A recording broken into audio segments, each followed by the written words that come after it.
ठीक है, हम बात कर रहे हैं इलुस्ट्रेशन नंबर 3 की। ठीक है, enter the following transaction in the cash book with discount cash and bank column. Sorry, हमको कुछ यहाँ पे ट्रांजेक्शन दी हुई है और हमको कहा कि हमको इनको कैश बुक में रिकॉर्ड करना है। एक कॉलम डिस्काउंट का रहेगा, एक कैश का रहेगा और एक बैंक का रहेगा। क्लियर हो रहा है? सबसे पहले अब ध्यान से मेरी बात को समझना है कि जब हम कैश बुक बना के चल रहे हैं, मैं बोलता हूँ कि कैश मेरे पास जर्नल की तरह भी काम करता है एंड लेजर की तरह भी काम करता है। Yes sir. या मैं इसको और सही तरीके से बोलूँ तो मैं कुछ इस तरीके से बात कर सकता हूँ, जर्नल ना बोल के, सॉरी, मैं बात कर रहा हूँ आपके पास कैश बुक की। तो एक चीज़ ध्यान में रखना कि कैश बुक दोनों ही हैं, सब्सिडरी बुक भी है और लेजर की तरह भी काम करेगा। इसके बाद जब मैं आपके साथ जब लेजर करूँगा डिस्कस, तब ये चीज़ आपको और अच्छी ढंग से समझ में आएगी। तब मैं ये बताऊँगा कि जब हम कैश बुक बना के चलते हैं तो हमें अलग से कैश अकाउंट और बैंक अकाउंट बनाने की ज़रूरत नहीं होती है। अभी सिर्फ इतना समझना, डिटेल में हम इसे लेजर में समझेंगे। फिलहाल आपको इस वाले पॉइंट में को समझने में कोई दिक्कत नहीं आ रही होगी कि कैश बुक हमारे पास क्या है, सब्सिडरी बुक है। क्लियर हुआ? Yes sir. सब्सिडरी बुक भी है और सेम लेजर की तरह भी काम करती है। मैं क्वेश्चन में आता हूं तो बोलते हैं enter the following transaction in the cash book. कितने कॉलम है? एक कॉलम का नाम डिस्काउंट है, कैश है और बैंक है, 3 कॉलम है। इसमें कैश और बैंक में मैं आपको बता चुका हूं कि इन दोनों को जब आप सॉल्व करोगे तो उसमें असेट का रूल लगने वाला है कि जब आप यहां पर मैंने बोला कि इसमें कैश है और एक बैंक है। कैश में मैं ए प्लस ए माइनस के रूल से सॉल्व करूंगा, बैंक को भी मैं ए प्लस ए माइनस के रूल से सॉल्व करने वाला हूं। और जो तीसरा कॉलम है उसका नाम है मेरे पास डिस्काउंट। ठीक है, डिस्काउंट में मेरे पास 2 चीजें आ जाएंगी। अगर डिस्काउंट अलाउड हुआ तो मैं एन माइनस का रूल लगाता हूँ, debit all expenses and losses. और अगर मेरे पास हुआ डिस्काउंट रिसीव्ड एन प्लस, तो मैं इसमें एन प्लस का रूल लगाऊंगा, credit all income and gain. यहाँ तक कोई दिक्कत तो नहीं है? नहीं सर। ठीक है, अब यहाँ पर हम बात करते हैं 2023 अप्रैल 1। जैसे ही आपने इतना कंप्लीट कर लिया आपको पता लग गया मुझको कितने कॉलम बनाने, डिस्काउंट बनाना है, कैश बनाना है, बैंक बनाना है। और जब आप इसको सॉल्व करोगे तो लैंडस्केप मोड पे भी आप इसको सॉल्व कर सकते हो। अगर लैंडस्केप में नहीं करोगे तो कॉपी की इस साइड तक ये डेबिट बनाना, यहाँ पर और यहाँ पर क्रेडिट। क्लियर हो रहा या नहीं आया समझ में? इससे एग्जाम्पल के तौर पे सपोज करते हैं, मैं इस वाले पेज की बात कर रहा हूँ, लेफ्ट हैंड साइड वाले पेज की। यहाँ पे इतनी चीज़ें आ जाएंगी और वाले उसमें वहाँ पे ये आ जाएगा। क्लियर हुआ? क्लियर हो गया। अब थोड़ी सी बात समझ में आ रही। सबसे पहले हमको क्या बनाना है, अपना फॉर्मेट बना के चलना है। लिखा हुआ cash book with discount cash and bank column, cash book with discount cash and bank column. अभी सब कुछ छोड़ दो, यहाँ पे ध्यान दो, discount cash and bank column. यहाँ पे ये आपको डेबिट दिख रहा है, इस तरफ आपको क्रेडिट दिख रहा है। मैंने कहा कि यहाँ पे डेबिट में, यहाँ पे मैं ए प्लस के रूल, ए प्लस का रूल मतलब किस किस के लिए, कैश के लिए और बैंक के लिए। यहाँ पर ए माइनस का रूल किस किस के लिए, कैश के लिए और बैंक के लिए। क्लियर हो रहा? Yes sir. आ रहा? और कई की बार यहाँ पे बैंक में मैं एल प्लस का रूल भी समझाऊंगा, तब उसको ध्यान से समझना। अब ये डिस्काउंट है तो यहाँ पर एक ये डिस्काउंट अलाउड हो जाएगा, इस तरफ डिस्काउंट रिसीव्ड हो जाएगा। दैट मीन्स यहाँ पे एन माइनस रिकॉर्ड करूंगा, यहाँ पर एन प्लस रिकॉर्ड करूंगा। क्या मेरी बात समझ में आई? आगे सर। कोई दिक्कत नहीं। तो सबसे पहले क्या आ रहा, डेट, फिर पर्टिकुलर्स के साथ रिसीट्स लिखा हुआ है। इसका मतलब मेरे पास ये जो रिसीट्स वर्ड है ये इन दोनों के लिए, या तो मेरे पास कैश बढ़ेगा या फिर मेरे बैंक बैलेंस बढ़ेगा। फिर वाउचर नंबर, फिर ledger folio, discount allowed N minus का रूल लग रहा है, और फिर यहाँ पे कैश और बैंक। ये मेरे पास डेबिट साइड कंप्लीट हो गई। अब मैं क्रेडिट वाले की बात करता हूँ। सबसे पहले फिर डेट आ गया, पर्टिकुलर्स में पेमेंट्स आ गई। तो पेमेंट्स में कैश से भी कर सकता हूँ और बैंक से भी कर सकता हूँ, कैश से भी कर सकता हूँ और बैंक से भी कर सकता हूँ। पे वाउचर नंबर और लेजर फोलियो, कोई दिक्कत नहीं? पक्का? तो मैं ये मान के चलूंगा कि जैसे ही आपने इतना पढ़ा, सॉरी, इसके बाद आप क्या कर दोगे, फटाफट से अपना फॉर्मेट तैयार कर लोगे। ठीक है सर। लगभग इतना आ जाएगा फॉर्मेट। समझ पा रहे हो ना कितना आएगा? ठीक है चलिए, एक एक चीज को मुझको ध्यान से समझना है।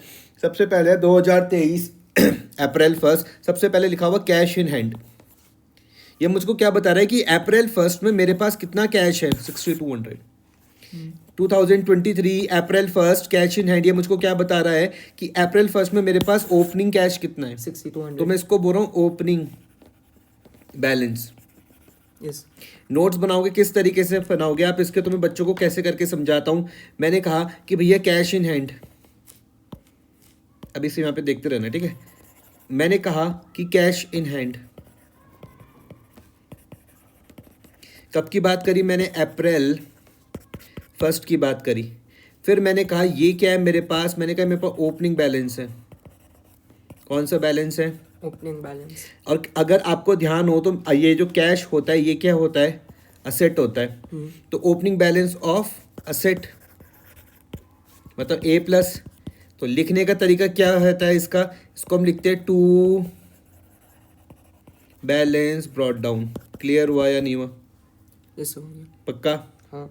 तो आपको मेरी अब ये वाली बात समझ में आएगी कि सॉल्यूशन में ये कहाँ से आया। 2023 टू बैलेंस ब्रॉट डाउन 6200, और देखो कहाँ पर लिखा हुआ है, कैश में लिखा हुआ है 6200। हाँ। 2023 April 1 to balance brought down 6200। Yes sir. Clear हुआ? Yes sir. सेम अब यहाँ पर एक नई चीज आ रही है मेरे पास, बैंक ओडी, बैंक ओवरड्राफ्ट आ रहा है 18,500। याद रखना बैंक ओडी को मैं लायबिलिटी से समझाता हूँ एल प्लस। इसकी कहानी को समझते हैं। देखो कोई भी जो बिजनेसमैन रहेगा ना, जो भी कोई बिजनेसमैन रहेगा या कोई भी बिजनेस है, वो बैंक में करंट अकाउंट मेंटेन करके चलता है। कौन सा अकाउंट? Current account. अब आप बोलोगे इसका होता क्या है? करंट में हम लोग मैक्सिमम मतलब बहुत सारी नंबर ऑफ ट्रांजेक्शन हम कर सकते हैं। पैसा आएगा जाएगा आएगा जाएगा आएगा जा जाएगा बहुत बार, कोई दिक्कत तो नहीं। नहीं। एक चीज़ तो ये हो गई कि हम नंबर ऑफ ट्रांजेक्शन्स यहाँ पर कर सकते हैं थ्रू बैंक अकाउंट, और साथ में बैंक मुझको क्या करता है, लिमिट भी देता है। क्या देता है? लिमिट। एग्जाम्पल के तौर पे मेरे बैंक ने मुझको करंट अकाउंट में लिमिट दे रखी है 5 लाख रुपीज़ की। ध्यान से समझना है, बहुत इंपॉर्टेंट पॉइंट है। एग्जाम्पल के तौर पे लिमिट दी हुई कितने रुपीज़ की? 5 लाख रुपीज़। अब इसका मतलब क्या है वो चीज़ समझना कि करंट की 5 लाख की लिमिट का मतलब होता क्या है। एग्जाम्पल के तौर पे मैंने कहा कि मुझको एक पेमेंट करनी है, मुझको एक पेमेंट करनी है 6 लाख रुपीज़ की। कितनी? 6 लाख। लेकिन मेरे पास जो बैलेंस है वो सिर्फ है मान लो 1 लाख रुपीज़। ध्यान से समझना, मुझको पेमेंट कितने रुपए की करनी है? 6 लाख। लेकिन मेरे पास पैसे कितने 1 पड़े लाख। हुए? इस केस में मैं क्या करूँगा, अपनी ये लिमिट का इस्तेमाल कर लूँगा। ये 5 लाख रुपए मेरे नहीं है, 5 लाख रुपए बिजनेसमैन के नहीं है। ध्यान से समझना, ये 5 लाख रुपए बिजनेसमैन के नहीं है, ये एक बैंक ने लिमिट दे रखी है करंट अकाउंट में। क्लियर हुआ? Yes sir. बिजनेसमैन को पेमेंट करनी थी 6 लाख रुपए की, लेकिन उसको पता चला कि मेरे पास तो बैंक में सिर्फ बैलेंस ही 1 लाख रुपए है, तो उसने इस 5 लाख रुपए की लिमिट को यूज कर लिया। Okay sir. समझ में आई बात या नहीं आ हाँ, रही? आ रही है। कोई दिक्कत तो नहीं है? नहीं। मुझे किसी की पेमेंट करनी थी 6 लाख रुपए की, लेकिन मैंने अपने बैंक में देखा तो वहां पे सिर्फ 1 लाख रुपए ही पड़े हुए, तो मैंने इस 5 लाख रुपए की लिमिट को जब यूज करा तो 1 लाख और 5 लाख कितने हो गए? 6 लाख। 6 लाख की मैं पेमेंट अब कर सकता हूँ। जैसे ही मैंने इस लिमिट को इस्तेमाल करा, जैसे ही मैंने इस लिमिट को इस्तेमाल करा, तब क्या बन जाएगा? बैंक ओवरड्राफ्ट बन जाएगा। तब क्या बन जाएगा? Bank overdraft. कितने रुपए का? 5 5 लाख रुपए का। इसका मतलब है मैंने बैंक के अब कितने रुपए देने हैं? 5 लाख 5 रुपए लाख। देने हैं। नहीं आई बात समझ आ में? गई। सिंपल है, लिमिट वाली बात समझ में आ रही। हाँ। अब इसी सेम तरीके से यहाँ पर मैं अगर ओपनिंग बैलेंस में देख रहा हूँ तो यहाँ पे लिखा हो बैंक ओवरड्राफ्ट। इसका मतलब मैं 18,500 की लिमिट का इस्तेमाल कर चुका हूँ। हाँ। ये है आ गया। 18,500 की मैं लिमिट का इस्तेमाल कर चुका हूँ। तो एल प्लस, और एल प्लस हमेशा कहाँ आता है? क्रेडिट में। क्रेडिट में। तो मेरे हिसाब से आपको ये चीज मेरी समझ में आएगी कि ये यहाँ पर बाय बैलेंस ब्रॉट डाउन क्यों लिखा गया है 18,500। आ गया समझ। कोई दिक्कत तो नहीं है? नहीं। ये 62 वाली कहानी समझ में आई, 18,500 वाली कहानी समझ में आई। अच्छा, अब यहाँ पर हम बात करते हैं received a cheque from Hari and paid it into the bank on the same day. इसकी कहानी को समझो, रिसीव्ड अ चेक की कहानी को मुझको समझना है।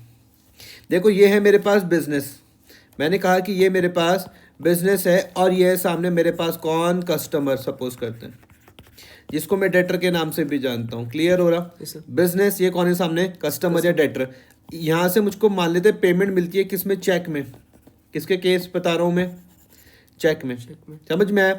एग्जाम्पल के तौर पे मैं खुद की बात कहूँ तो मान लेते हैं कि मुझको अगर फीस चेक में मिली तो 2 पॉसिबिलिटी बन सकती है कि जिस दिन मुझको चेक मिला मैंने उसको सेम डे में जाके बैंक में क्या कर दिया भाई? डिपॉजिट कर दिया। हो सकता है ऐसा? हाँ। चेक रिसीव्ड और सेम डे में जाके बैंक में डिपॉजिट कर दिया। दूसरी पॉसिबिलिटी क्या बन सकती है कि मैंने किसी सम अदर डे, किसी और दिन जाके मैंने बैंक में क्या करा? डिपॉजिट करा। क्लियर हो रहा? Yes sir. 2 कंडीशन बन सकती है। एक हो जाएगी भैया चेक मिला, मैंने सेम डे में जाके डिपॉजिट कर दिया। एग्जाम्पल में लेके चलता हूँ कि मान लेते मुझे 2 चेक मिले, एक मुझको मिला चेक नंबर 1, एक मुझको मिला चेक नंबर 2। ये दोनों ही चेक मुझको फीस के मिले। सपोज करते हैं 10,000 रुपीज़ का एक चेक मुझको ये मिला, 10,000 रुपीज़ का एक चेक मुझको ये मिला। Yes, sir. क्लियर हुआ? आज की डेट में, आज कितनी है, 10 जनवरी 2025। क्लियर हुआ? Yes, sir. इसमें से मैंने क्या करा, जो चेक 1 है, इसमें से जो मैंने चेक 1 है वो मैंने डिपॉजिट करा बैंक में सेम डे, मतलब कब, 10/1/25 को। Yes. क्लियर हो रहा? कोई दिक्कत तो नहीं है? नहीं। और जो चेक सेकंड है, चेक सेकंड है, वो मैंने डिपॉजिट करा बैंक में, एग्जाम्पल के तौर पे मान लेते हैं 15/1/25 को। Okay, sir. क्लियर हो रहा? Yes, sir. क्या हुआ? Sir, हीटर चला दो तो यार। हाँ हाँ, Thank you.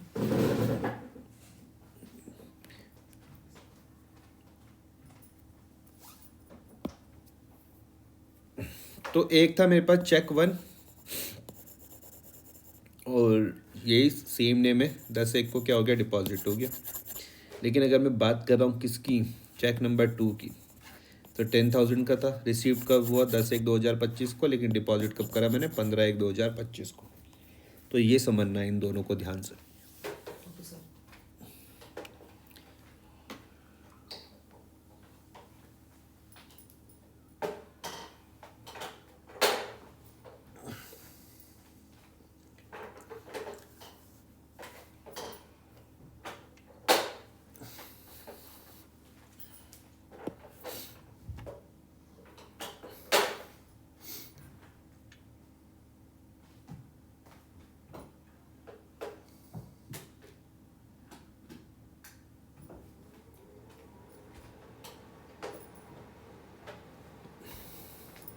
ठीक है?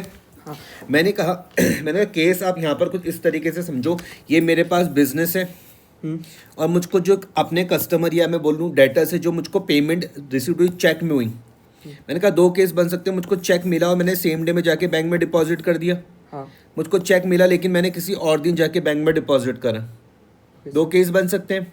एग्जाम्पल के तौर पे मैंने यहाँ पर समझाया, मान लेते चेक नंबर 1 कितने रुपीज़ का है, मान लो 10,000 रुपीज़ का। Yes. और चेक सेकंड है, मान लेते हैं मैं इसको 10,000 ना लिख के मैं इसको लिख लेता हूँ, मान लो 15,000। कितना? 15,000। अब ध्यान से मेरी बात को समझना, ये जो चेक नंबर 1 है 10,000 रुपीज़ का मिला कब, 10/1/2025 को, आज मिला मुझे। ठीक है? डिपॉजिट भी मैंने कब करा, आज 10/1/2025 को। एक केस बन गया। नहीं आया समझ में? आ गया. केस नंबर सेकंड में देखो कि जो चेक नंबर सेकंड था 15,000 रुपीज़ का, रिसीव्ड कब हुआ मुझे, आज, 10/1/2025. टुडे, 10/1/2025 को। डिपॉजिट कब करा मैंने, 15/1/2025 को। क्लियर हुआ? अब इनको मुझको समझना है कि अगर मुझको चेक मिलता है और मैं उसको डिपॉजिट भी सेम डे पर करता हूँ, ध्यान से मुझको बात समझना, कि चेक मुझको रिसीव्ड भी हुआ आज और मैंने उसको डिपॉजिट भी कर दिया, तब मैं एंट्री क्या करने वाला हूँ, bank account debit to customer और डेटर अकाउंट। क्लियर हो रहा? Yes, sir. मतलब मैं सेम डे पर अपने पास बैंक बैलेंस को क्या कर दूंगा, A+ कर दूंगा, कस्टमर को A- कर दूंगा। समझ में आया? लेकिन अगर सपोज करते मुझे आज रिसीव्ड हुआ लेकिन मैंने आज डिपॉजिट नहीं करा, तब Cash 2 method भी. एंट्री आएगी। बिल्कुल, उस केस में मैं इस चेक को इक्विवेलेंट टू कैश ट्रीट करूंगा, उस चेक को इक्विवेलेंट टू कैश ट्रीट करूंगा। तो जिस दिन वो मुझे होगी रिसीव्ड, उस दिन मैं एंट्री करने वाला हूँ cash account debit to customer और डेटर अकाउंट। क्लियर हुआ? Yes, sir. और जिस दिन मैं उसको क्या करूंगा, डिपॉजिट करूंगा, उस दिन मैं क्या करूंगा, उस दिन क्या आ जाएगी, कॉन्ट्रा आ जाएगी, bank account debit to cash account. Clear? Yes, sir. Contra entries क्या होती है, जो दोनों जगह पर इफेक्ट Effect करती करे, हैं, बैंक और cash. बैंक पर भी और कैश में भी। यहाँ पे A+ आ जाएगा, यहाँ पर A- आ जाएगा। अब थोड़ी सी बात समझ में आई या नहीं आ रही? आ गई, सर. नोट्स बनाते हुए ध्यान में रखना इन चीज़ों का। Yes, sir. ठीक है? मैं क्वेश्चन में वापसी से आता हूँ। तो मैंने यहाँ पे अप्रैल 1 वाले तो सॉल्व करवा दिया। सेकंड वाले में देखते हैं। तो बोला वो received a cheque from Hari and paid it into the bank on the same day. Cheque मिला हरी से और मैंने उसको सेम डे पर क्या कर दिया, बैंक में जमा कर दिया। कितने का? 1,300 रुपीज़ का। तो सेम डे पर मेरे पास बैंक क्या हो जाएगा, A+ हो जाएगा। तो मैं उसको कहाँ पर रिकॉर्ड करूँगा, डेबिट में। ये आया समझ में? आ गया, सर. कन्फ्यूजन तो नहीं हो रही किसी नहीं। चीज़ की? नहीं. ये ठीक है। नेक्स्ट ट्रांजेक्शन में मैं पहुंचता हूँ। नेक्स्ट ट्रांजेक्शन 3 तारीख के, received a cheque from Vinod से मुझको एक चेक मिला 3300 का, डिस्काउंट अलाउड करा, मतलब n माइनस हुआ है 200 रुपये का, लेकिन जो डिपॉजिट हुआ 3 तारीख, ये 5 तारीख को हुआ, रिसीव तो मुझको 3 तारीख को हुआ। देखो विनोद से मुझको जो चेक रिसीव्ड हुआ वो कब हुआ, 3 तारीख को, लेकिन जब मैंने इसको डिपॉजिट करा, डिपॉजिटेड इनटू द बैंक, वो कब हुआ, 5 तारीख को। Check receive from Vinod deposit into bank का 5 तारीख। तो मैं ये 3 तारीख में फोकस करना है। इस 3 तारीख में मैं इस चेक को किसके बराबर ट्रीट करूंगा, कैश की तरह ट्रीट करूंगा। आया समझ में? और जिस दिन मैं इसको बैंक में डिपॉजिट करूंगा उसको उस दिन क्या बन जाएगी, कॉन्ट्रा बन जाएगी, bank account debit to cash account. Clear या नहीं आया समझ में? आगे सर। सिंपल। हाँ अप्रैल 3 में देखो 3300 एंड 200, अप्रैल 3 में ये रहा 3300 एंड 200, 33 से मेरे पास कैश बढ़ गया और अलाउड हो गया 200, ये 2 विनोद। और जिस दिन मैं उसको डिपॉजिट करूंगा, जिस दिन मैंने चेक क्या करा, जो रिसीव्ड हुआ था विनोद से, उसको मैंने क्या करा, बैंक में डिपॉजिट करा, एंट्री हो जाएगी bank account debit to cash account. तो देखो बैंक में अमाउंट बढ़ रही है, बच्चे यहाँ पर बड़े कंफ्यूज होते हैं कॉन्ट्रा में। तो आपको सबसे पहले अमाउंट पे ध्यान देना है। आपने कहा मेरे पास बैंक 3300 से ए प्लस हो गया, बैंक 3300 से ए प्लस हो गया, और यहाँ लिख दूंगा मैं 2 कैश। नहीं आया समझ में? आगे सर। कैश यहाँ पे मेरे पास कम हो गया, ए माइनस हो गया। कैश में ध्यान दोगे तो यहाँ पे कैश आपके पास क्या हो गया, ए माइनस हो गया। क्या हो गया, ए माइनस। तो यहाँ पे आप क्या लिख दोगे, बाय बैंक, तो और साथ में लेजर फोलियो में कॉन्ट्रा लिख दोगे। अच्छा लिखना होता है ये लिख दिया आपने कॉन्ट्रा, लेजर फोलियो में कॉन्ट्रा लिख दिया। Okay sir. क्लियर? हाँ पूरी बात समझ में आई? Yes sir. ठीक है, आगे ये मैंने थर्ड वाला भी करवा दिया। फिर check received from Vinod deposit into the bank, ये आपके उस दिन क्या बन जाएगी, कॉन्ट्रा एंट्री बन जाएगी। Purchase goods and paid by cheque, मैंने क्या करा, गुड्स परचेज करे भाई, और पेमेंट किससे करी, चेक से करी 20,000 की। उस दिन मैंने फ्रेड भी पे करे, लेकिन ये कैश से पे करे, ध्यान से समझना। तो जो मैंने चेक से पे करा, जो मैंने चेक से पे करा, तो ये तो मेरे पास बैंक को क्या कर देगा, ए माइनस कर देगा। जो मैंने कैश से पे करा है मेरे पास कैश को ए माइनस कर देगा। क्लियर हुआ? 20,000 एंड 250 5 तारीख का। ये देखो, ये आपको बैंक भी समझ में आ गया, 20,000 आपको फ्रेड भी समझ में आ गया। क्लियर? हाँ। आगे उसके बाद है यहाँ पे सोल्ड गुड्स फॉर कैश। अगर मैं क्या करता हूँ, सोल्ड गुड्स फॉर कैश करता हूँ, तो एंट्री इसकी बन जाएगी cash account debit to sales account. Clear हो रही है? 12,220 ये मेरे पास क्या कर देगी, कैश को ए प्लस कर देगी। सोल्ड गुड्स फॉर कैश में क्या हो जाएगा, कैश क्या हो जाएगा, ए प्लस हो जाएगा। क्लियर हो रही बात या नहीं आ रही? तो ए प्लस मतलब डेबिट में, ये रहा मेरे पास डेबिट टू सेल्स। ये क्लियर हुआ? कैश मेरे पास क्या हो गया, ए प्लस 12,220 सेल्स। क्लियर? हाँ। अब उसके बाद क्या आ रहा है, सोल्ड गुड्स फॉर कैश, फिर सेम एंट्री आ गई 8 की भी। सोल्ड गुड्स फॉर कैश 16,000, ये भी सेम आ गई। 12,220 भी मुझको समझ में आ गया, 16,000 भी समझ में आ गया। एक 6 तारीख की थी ये, और दूसरी 8 तारीख की थी। आगे फिर वो बोलते हैं कि 9 सेल प्रोसीड अप्रैल 8, मतलब ये वाला, यही deposited into bank. That means क्या बोल रहे हैं, ये कौन सी होगी, कॉन्ट्रा होगी। हाँ। अब एंट्री इसकी क्या बन जाएगी, bank account debit to cash account. Clear? 16,000 bank account debit to cash account हो जाएगी। कितना, 16,000 एंड 16,000, यही वाला तो मैं डिपॉजिट कर रहा हूँ। तो मैं अब लिखने का तरीका देखो भाई, बच्चे यहाँ पे बड़ा कंफ्यूज होते हैं। सबसे पहले आपको बैंक में जाना है, 16,000 से ए प्लस करना है। क्लियर हो रहा? Yes sir. यहाँ पे 2 कैश आ जाएगा, कॉन्ट्रा लिखना मत भूलना। 16,000 ए प्लस हो रहा, कॉन्ट्रा यहाँ पे 2 कैश। ठीक है सर। कैश में हम लोग यहाँ पे कम कर देंगे by bank Contra. Clear? Yes sir. या कोई दिक्कत नहीं सर। किसी तरीके की नहीं सर। चर्चा करनी हो किसी पे तो बताओ। नहीं सर कुछ आया? पूरा आ रहा ना? हाँ। ठीक है। 9 के बाद में जा रहा हूँ 11 में, withdrew cash for private use. Private use के लिए मैं वर्ड क्या यूज करता हूँ, ड्राइंग्स करता हूँ। मैंने क्या करा, तो एंट्री मेरे पास क्या बन जाएगी, drawings account debit to cash account 1,000 and 1,000। Cash मेरे पास यहाँ पे ए माइनस हो रहा है, ए माइनस मतलब मैं कहाँ पर दिखाऊंगा, क्रेडिट में। ए माइनस मतलब मैं कहाँ दिखाऊंगा? क्रेडिट। क्रेडिट में। क्लियर हो गई? Yes sir. तो ये मैंने दिखा दिया pay by drawings. Clear? Yes sir. बताओ। हाँ सर क्लियर है। उसके बाद एक और नेक्स्ट ये हो गया, ये प्राइवेट यूज़ भी हो गया। Withdrew by cheque for private use, तो यहाँ से मेरा बैंक कम हो जाएगा। Drawing account debit to bank account, आ रही है एंट्री? हाँ। Drawing account debit to bank account. कितना? 5000। ये कितना? 1000। तो 1000 से ये कम हो गया और ये 5000 से मेरे पास ये कम हो गया। क्लियर? हाँ। फिर एक goods purchase from Suresh on credit. यहाँ पे मैंने गुड्स परचेज करे सुरेश से काय पर?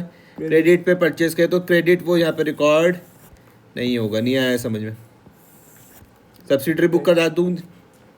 कर हाँ। चुके हो ना? हाँ हाँ। तो हम जो क्रेडिट परचेज करते हैं वो कहाँ पर आता है? सेल्स बुक में Sales आता है, book तो में यहाँ आता पर है। नहीं आएगा। हाँ। लेकिन ये परचेज है, sorry. Goods purchase from Suresh on credit, तो कहाँ पर आएगा? Sales book. परचेज बुक में। Purchase book, sorry purchase. Credit purchase है ना, तो यहाँ पर नहीं रिकॉर्ड होगा। कैश ट्रांजैक्शन नहीं है। हाँ, आया समझ में? हाँ आगे सर। 16 में paid to Suresh by cheque. Suresh को हमने पेमेंट करी और भी चेक से, तो यहाँ पे मेरा बैंक कम हो जाएगा 2500 से बाय सुरेश। आ रहा समझ में? एंट्रीज आनी चाहिए, जितनी एंट्रीज आएंगी उतना फ़ायदा होगा। Yes sir. फिर उसके बाद सुरेश वाला हो गया, देन ये सुरेश वाला भी। फिर 16 received a cheque from Ajay not banked, 3700 का मुझको चेक मिला। चेक मिला लेकिन मैंने उसको बैंक में जमा नहीं करा। चेक मिला लेकिन मैंने उसको बैंक में जमा नहीं करा, तो मैं उसको क्या ट्रीट करूंगा? कैश की तरह ट्रीट करूंगा। क्लियर हुआ? Yes sir. कोई दिक्कत तो नहीं है? नहीं। तो 17 में देख लो, अपने पास मैं यहाँ पर 3700 से क्या कर दूंगा? कैश बढ़ा दूंगा। क्लियर? Yes sir. आ रहा है समझ में? हाँ। उसके बाद क्या हुआ? जो चेक था ये मैंने अजय जो अजय से मिला, तो विजय को क्या कर दिया? एंडोर्स कर दिया। इस चीज़ को समझो। ये हो गई मेरे पास, मेरा बिजनेस हो गया भाई। ये एक पार्टी हो गई जिससे मुझको चेक मिला, दूसरे को मैंने चेक दे दिया। इसका नाम क्या था जिससे मुझको चेक मिला था? अजय। अजय से मुझको चेक मिला, इसको दिया। ये कौन हो गया? विजय। यहाँ पे मुझको चेक मिला, लेकिन इस चेक को मैंने इक्विवेलेंट टू कैश ट्रीट करा। हाँ। अब यही चेक मैंने क्या कर दिया? विजय को दे दिया, तो भी यहाँ पर मैं इसको कैश ही ट्रीट Check करूँगा। cash। जब मुझको से चेक रिसीव्ड हुआ होगा, एंट्री मैंने लिखी होगी cash account debit to Ajay account, और जब मैं इसको दे दूंगा तो मैं लिख दूंगा Vijay account debit to cash account. Debit to cash account. Clear? Yes sir. पूरी समझ में आ रहा? हाँ। तो अब मेरे पास यहाँ से क्या हो जाएगा? कैश कम हो जाएगा, है ना? Yes sir. तो 3700 से मैं क्या कर दूंगा? अपने कैश कम कर दूंगा। ये देखो, क्या समझ में आया? कंफ्यूज तो नहीं हो रहे हो? नहीं सर। आगे ये हो गया मेरे पास 17, 20 भी कर लिया। 22 में received a cheque from Mahesh and deposited it into the bank 2700, same है bank account debit to Mahesh account, yes sir. है ना? हाँ। सेम डे पे आपके पास 2700 से बैंक बैलेंस ए प्लस हो जाएगा। फिर उसके बाद क्या हो जाएगा? ये हो गया रिसीव्ड कैश। अब एक और है, received cash 1000 and cheque 1200 for cash sales. हमने कैश सेल्स करी, मुझको कुछ क्या मिला? यहाँ पर 1000 रुपीज़ क्या मिला मुझको? कैश मिला। 1000 रुपीज़ मुझको क्या मिला? कैश मिला। और चेक मुझको मिला 1200 रुपीज़ का। क्लियर हो रही है? 1000 रुपये का क्या मिला मुझको? कैश मिला। चेक मुझको मिला 1200 रुपीज़ का, जो मैंने क्या करी थी? कैश सेल्स करी थी। ये कॉन्टेंट होएगा? कॉन्ट्रैक्ट तो तब होती है बैंक में हम जमा करते हैं। हाँ ये जो कैश मिला 1000, ये चेक मिला 1200 रुपीज़ का। तो मुझको क्या करना है? देखना है कि 1200 रुपीज़ मैंने बैंक में जमा कब करे। यस। तो मैं नीचे पढ़ के देख रहा हूँ, ये भी नहीं दिया हुआ। रिसीव्ड अ चेक यहाँ भी नहीं दिया हुआ, तो कैश में ही सब जाएंगे। यहाँ भी नहीं दिया हुआ, ये भी नहीं है, ये भी नहीं है, ये भी नहीं। अब ध्यान से समझना, मैं इसको 2-3 बार तुमको समझाऊंगा। ये जो 1200 रुपीज़ की जो हमको जो चेक मिला, लेकिन मैं आगे पढ़ के देखता हूँ तो कहीं पर भी वो मुझको डिपॉजिट होते हुए नहीं मिल रहा है। सर ये 1200 रुपीज़ की जो मैंने क्या करी? कैश सेल्स करी, आगे मुझको कहीं पर भी डिपॉजिट होते हुए नहीं दिख रहा, तो मैं ट्रीट करूँगा कि मैंने सेम डे पर ही डिपॉजिट करा होगा। ओके। क्लियर हुआ? हाँ। मैं 1200 के चेक के बारे में जब नीचे पढ़ के देख रहा हूँ तो कहीं पे दिख ही नहीं रहा मुझको कि मैंने इसको डिपॉजिट कब करा, तो मानूंगा कि मैंने इसको सेम डे पर ही डिपॉजिट करा होगा। तो कैश कितना बढ़ जाएगा? 1000 चेक कितना बढ़ जाएगा 1200, ठीक है। कैश कितना बढ़ जाएगा 1000 चेक कितना बढ़ जाएगा 1200 तो मैं आ जाता हूँ फिर यहाँ पर। तो ये देखो सेल्स में देखो आपको ये बात समझ में आएगी। To sales note number 3 1000 and 1200। Sir note number 3 क्या बोलते हैं, it is not mention in the question as to when the cheque received on 24th April for ₹1200 was deposited into bank, hence it will be assumed that the check was deposited on the same day and thus will be recorded on the debit side of the bank column on the same day। debit side of the bank column का मतलब क्या होता है A+। Clear. Yes sir. और चर्चा करूं? नहीं। ठीक है। ये क्वेश्चन तो मैंने से तुमको भेजा भी था ना पहले। यस आपने भेजा है। अब है पेड इनटू बैंक, ये तुम्हारे पास कॉन्ट्रा हो जाएगी। पेड इनटू बैंक ये बन जाएगी आपके पास bank account debit to cash account 10,000 and ये कॉन्ट्रा हो जाएगी। कॉन्ट्रा भरने का तरीका देख लो। सबसे पहले अमाउंट में ध्यान दो, ये बैंक को बढ़ा रहा है तो मैंने इसको यहाँ पर रिकॉर्ड कर दिया। बैंक में A+ तो यही है, ये मैंने रिकॉर्ड कर दिया। 10,000 यहाँ पे लिख दूंगा टू कैश, 10,000 यहाँ पे क्या लिख दूंगा टू कैश। क्लियर हो रहा? यहाँ से मेरे पास कैश कम हो जाएगा, यहाँ लिख दूंगा बाय बैंक और कॉन्ट्रा लिखना मत भूलना। अब उसके बाद हो गया पेड इनटू बैंक मैंने करवा दिया। Received a cheque from Prem, किससे मिला cheque? Prem. And send it to the bank immediately, तो सेम डे पे मैंने उसको जमा कर दिया। रिसीव हुआ मुझको चेक प्रेम से और मैंने उसको सेम डे में बैंक में जमा कर दिया और मैंने उसको डिस्काउंट भी किया अलाउड 150 का। तो सेम डे में जब मैं उसको भेज दूंगा तो सेम डे में मेरा बैंक बढ़ जाएगा, ऐसा मैं मान के चलता हूँ। तो 4150 से मेरे पास यहाँ पे क्या हो गया बैंक बढ़ गया और यहाँ पे टू प्रेम मैंने लिख दिया। क्लियर? फिर बैंक नोटिफाइड, फिर बैंक मुझको बाद में क्या बोलता है, bank notified that Prem's cheque has been dishonoured हो गया, मतलब वो क्लियर नहीं हुआ। समझ में आ रहा? डिसऑनर्ड का केस। तो बैंक ने उसके लिए क्या किया, 20 रुपीज चेक से मतलब चार्ज करे और मेरा पास जो बैंक बैलेंस होगा वो भी कम हो जाएगा। आ रहा समझ में? तो मैं A- वाली साइड पर पहुंच जाऊँ। Yes sir. A- वाली साइड पर ये रहे। तो यहाँ पर फिगर क्या आ रही है 4170 आ रही। क्या आ रही? 4170 क्योंकि तो ये 4150 प्लस 20 और मैं प्रेम को फोन करके बोलूंगा भाई तू मिले दोबारा, क्या बन गया? आप डेटर बन गया। क्लियर हो गई? हाँ। उसके बाद था Kishore deposit directly in our bank account, तो bank account debit to Kishore 3000 से मेरे पास बैंक क्या हो जाएगा A+ हो जाएगा। समझ में आया? टू किशोर समझ में आया? Yes sir. उसके बाद क्या था यहाँ पर किशोर डिपॉजिट ये कर लिया। Bank has charge 60 for the bank charges, interest on overdraft 750। Overdraft ध्यान आ रहा ना, जैसे क्वेश्चन किया था स्टार्ट। हाँ। उसके लिए मुझे इंटरेस्ट पे करना पड़ रहा है 720 का, तो इससे भी मेरे पास बैंक बैलेंस कम हो जाता है। जो बैंक चार्ज हुआ इससे भी मेरे पास बैंक बैलेंस कम हो जाएगा। बैंक बैलेंस कम होने का मतलब है कहाँ पर रिकॉर्ड करूंगा? क्रेडिट में। क्या है? बाय बैंक चार्जेस 60 समझ में आया? हाँ। बाय इंटरेस्ट 720 समझ में आया? ठीक है, मैंने सब कुछ समझा दिया। अब तरीका देखो, डिस्काउंट को आप टोटल करोगे, डिस्काउंट अलाउड को आप टोटल करोगे, डिस्काउंट रिसीव्ड को टोटल करोगे। फिलहाल तो कुछ इसमें है नहीं, इनका बैलेंस नहीं बचाना कोई। जो भी टोटल आ रहा है इस तरफ लिख दो, इसका जो भी टोटल आएगा इस तरफ लिख दो। क्लियर? अब टोटल रिसीव्ड का कॉलम बनाना है A+ वाला कि कितना मुझको आया। सबको जोड़ो, कैश पता चल गया। सबको जोड़ोगे कैश का पता चल गया। सबको जोड़ोगे A+ पता चल गया कैश का। यहाँ पे सबको जोड़ोगे बैंक का पता चल गया। Yes sir. ये दोनों समझ में आ रही है?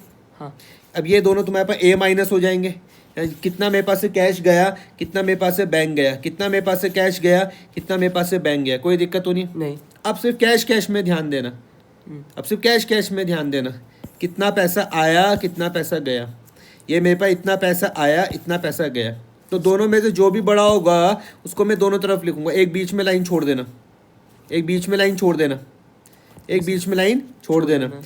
इन दोनों में से जो भी बड़ा है, सपोज करते हो 4240, इन दोनों में से कंपेयर कर तो बड़ा क्या आ रहा है 4240। मैंने यहाँ भी लिखा, यहाँ भी लिखा। क्वेश्चन जब मैं क्लोज करूँ डबल लाइन से क्लोज करूंगा नीचे लिख के। 4240 यहाँ भी लिखा, 4240 यहाँ भी लिखा। फिर बड़ी में से छोटी को माइनस कर देना, बड़े में से छोटी को माइनस कर देना। जो बच गया बाय बैलेंस का एड डाउन। नहीं आया समझ में? फिर से समझाता हूँ। रेसिट्स समझ लो, रेसिट्स। हाँ। देखो डिस्काउंट का सिंपल है, इसका टोटल करो, यहाँ लिख दो, बात खत्म। इसका टोटल करो, यहाँ लिख दो, इसमें कुछ नहीं करना। अब मैं सिर्फ कैश में फोकस करो। आपने यहाँ पे कैश के रिसीट्स को टोटल कर लिया, टोटल रिसीट्स कैश पता चल गया। हाँ। यहाँ पे आपने कैश की पेमेंट कर ली। Yes sir. अब दोनों फिगर को आपस में कंपेयर करोगे, 4240 बड़ा है या ये 3425 4240? तो इसको मैं इस तरफ भी लिखूंगा, इस तरफ भी लिखूंगा। एक मैंने बीच में यहाँ पे लाइन छोड़ रखी है अभी, समझ में आया इतना?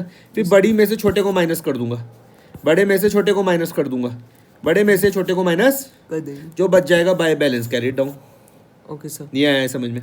आगे सर। अब बैंक में देखो सेम ऐसी, आपने बैंक का रिसिट्स दिख रहा है 41650 और पेमेंट दिख रही है 5095 यस। 0। आप बोल रहे मुझे पैसा तो बैंक में कम मिला, पैसा तो बैंक में, कम मिला। लेकिन मैंने पे ज़्यादा करा है।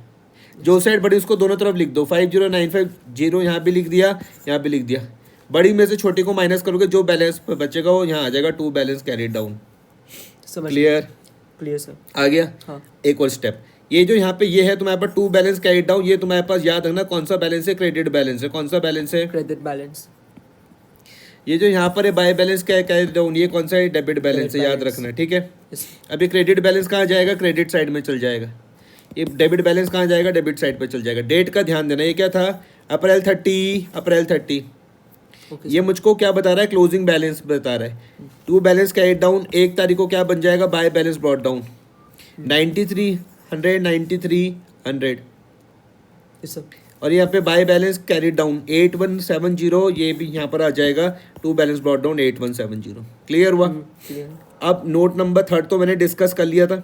यस। नोट नंबर 1 क्या बोलते हैं? Cheque received from Vinod on 3rd April will be first recorded on the cash column, counter entry will be pass on the 5th April when the cheque is deposited into bank. ये मैंने आपसे discuss कर लिया है ना? विनोद वाला case, हाँ, हाँ। अप्रैल 3rd वाला। बढ़िया। सेकंड वाले में बोलते हैं when a cheque is received but does not but endorsed to some other person, it is recorded through a cash column in the cash book। Clear हो रहा? यहाँ पे बच्चे गलती करते, ध्यान रखना। Hence check received from Ajay and endorsed to Vijay is recorded through cash column। Yes. ये करो, फिर मैं नेक्स्ट तब